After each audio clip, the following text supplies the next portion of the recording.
Hello दोस्तों, अद्भुत कहानी सागर में आपका स्वागत है। आज की हमारी कहानी है गुणों की कदर। आशा जी शाम की चाय बालकनी में बैठकर पी रही थीं।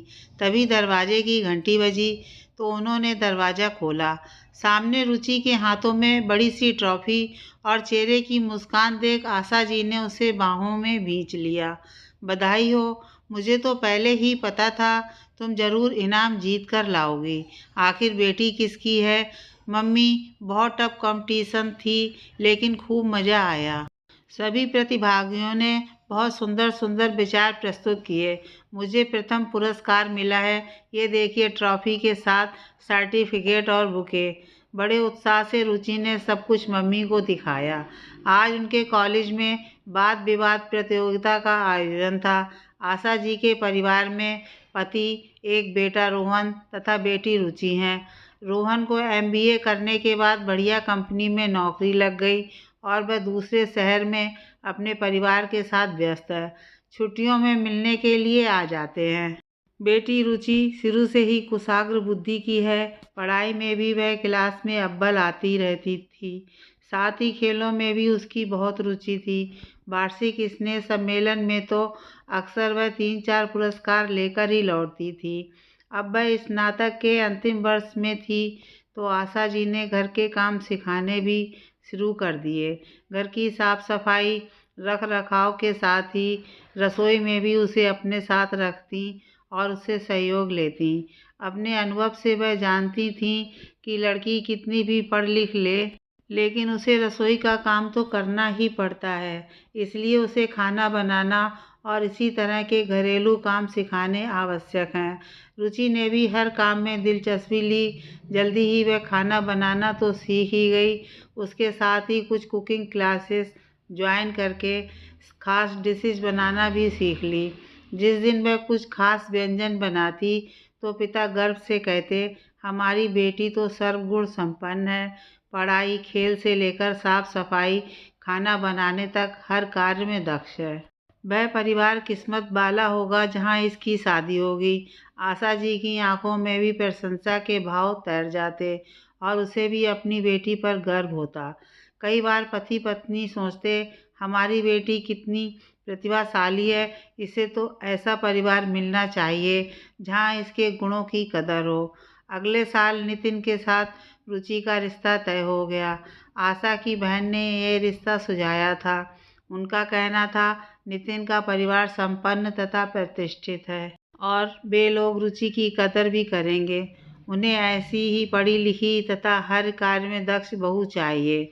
बहुत धूमधाम से रुचि और नितिन की शादी संपन्न हो गई। रुचि की ससुराल में पति नितिन, सास ससुर तथा एक ननद थे। ननद अभी कॉलेज में पढ़ती थी।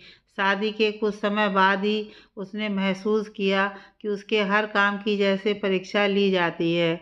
शुरुआत तो शादी के दिन ही हो गई थी जब उसे पहली रसोई बनाने के लिए कहा गया।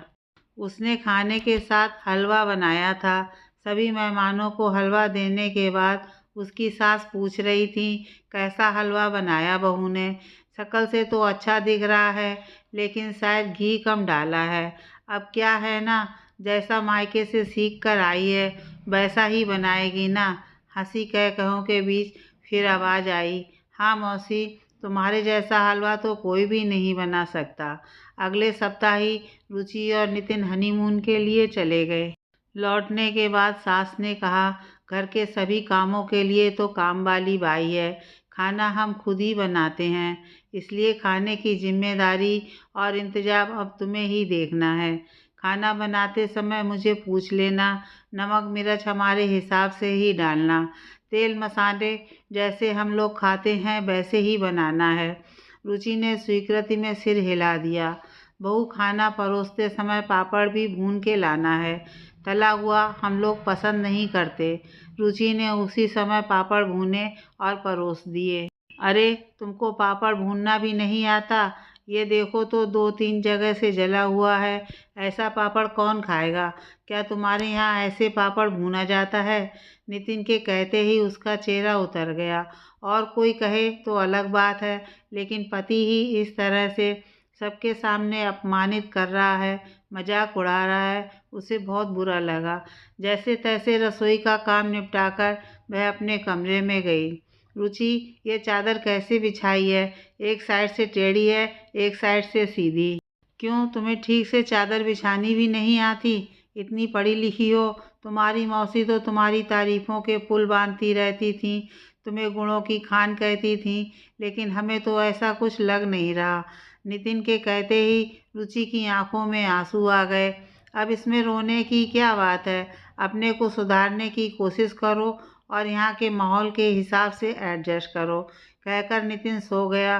रुचि हैरान थी, सब काम तो वह एकदम सही तरीके से कर रही है, फिर भी ये लोग मीन मेक निकाल कर उसकी गलतियां ढूंढते हैं। क्या ये सब ऐसे ही चलेगा? रात भर वह ठीक से सो नहीं पाई, कैसे इन सबको खुश रखे। अपनी मम्मी को इस बारे में कुछ भी नहीं बताया। वह जानती थी मम्मी तो हमेशा यही कहेंगी, धीरे धीरे सब ठीक हो जाएगा।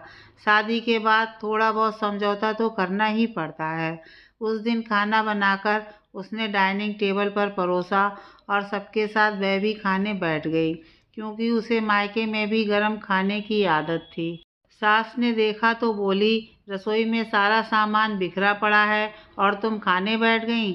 रुचि ने कहा, मम्मी जी, गरम खाना अच्छा लगता है ना, तो मैंने सोचा खा लेती हूँ, बाद में पूरा किचन ठीक से समेट लूँगी। सास गुस्से में बोली, हमें ये आदत बिल्कुल पसंद नहीं, पहले रसोई की सफाई कर लो, उसके बाद खाने बैठो। मजबूरन रुचि को खाना बीच में ही छोड़कर पहले रसोई समेटनी पड़ी। रुचि की चाची सास शादी में नहीं आ सकी थीं, इसलिए वह 3-4 दिन के लिए आईं। रुचि ने दिल लगाकर उनकी आवभगत की, अच्छे से अच्छे व्यंजन बनाकर उनके सामने रखे। वह रुचि की तारीफ करती तो सास कहती, तुम बेकार इसे मत चढ़ाओ, इसकी मौसी तो इसकी तारीफ करते हुए इसे सर्वगुण संपन्न कहती थीं, लेकिन हमारे हिसाब से तो यह होपलेस है, हमारी कसौटी पर तो खरी नहीं उतरती, कोई भी काम ढंग का नहीं करती। भाभी, आपकी बहू सचमुच काफ़ी गुणी है, आप इसे समझ नहीं रहे हो। आजकल की बहुएं ना तो इतना काम करती हैं और ना ससुराल वालों की बातें सुनती हैं। ये तो चुपचाप सब कुछ करती रहती है और आपको पलट कर जवाब भी नहीं देती। आप इसकी कद्र करना सीखिए। लेकिन सास ने मुंह बिचका दिया। कुछ दिनों बाद नितिन के दोस्त की बहन की शादी थी। संगीत रजनी का प्रोग्राम था। नितिन रुचि को भी साथ ले गया था। कार्यक्रम के दौरान ही दोस्त की बहन ने रुचि से भी कुछ सुनाने के लिए कहा।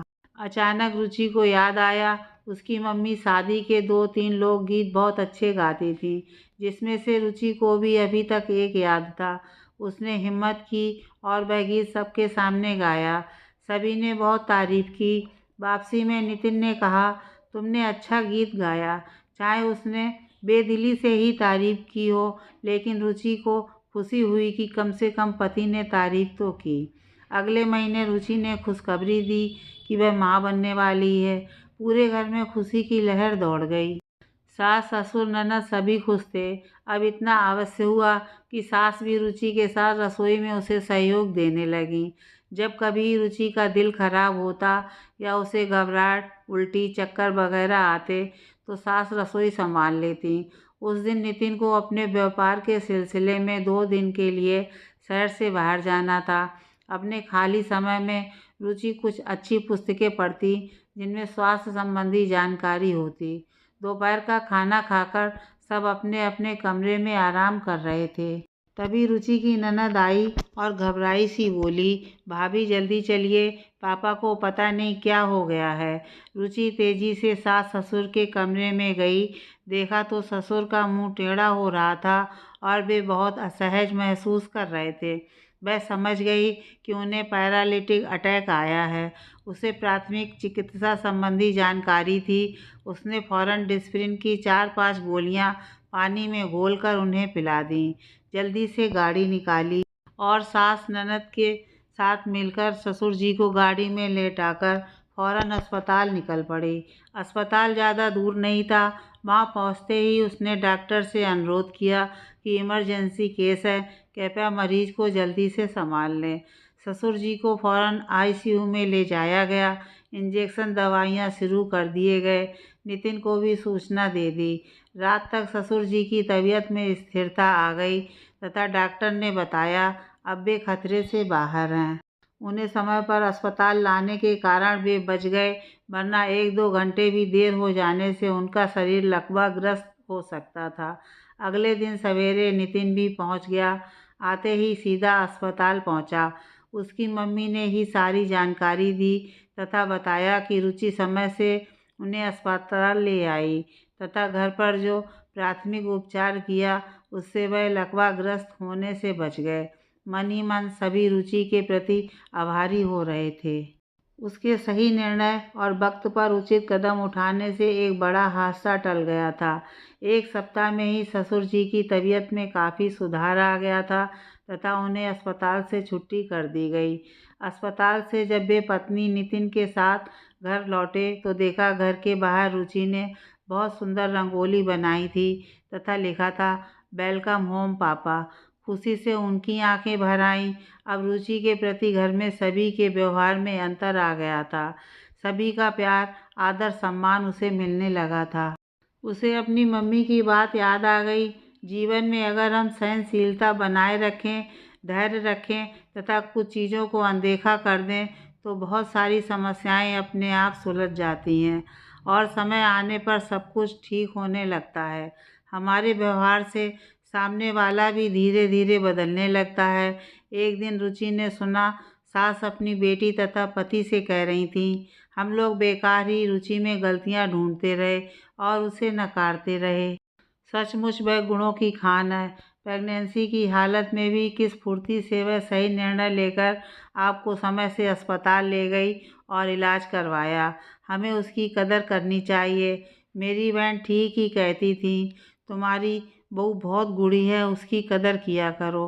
रुचि ने ईश्वर को धन्यवाद दिया कि उसने ससुराल परिवार के सदस्यों के गलत व्यवहार को कभी सहन किया, कभी नज़रअंदाज किया, अपनी माँ को नहीं बताया तथा लड़ाई झगड़ा करके मायके जाने का भी नहीं सोचा। शायद ये अच्छे संस्कारों और सकारात्मक सोच का ही प्रभाव था। अपने सुखद भावी जीवन के रंगीन इंद्रधनुषी सपनों में वह खो गई।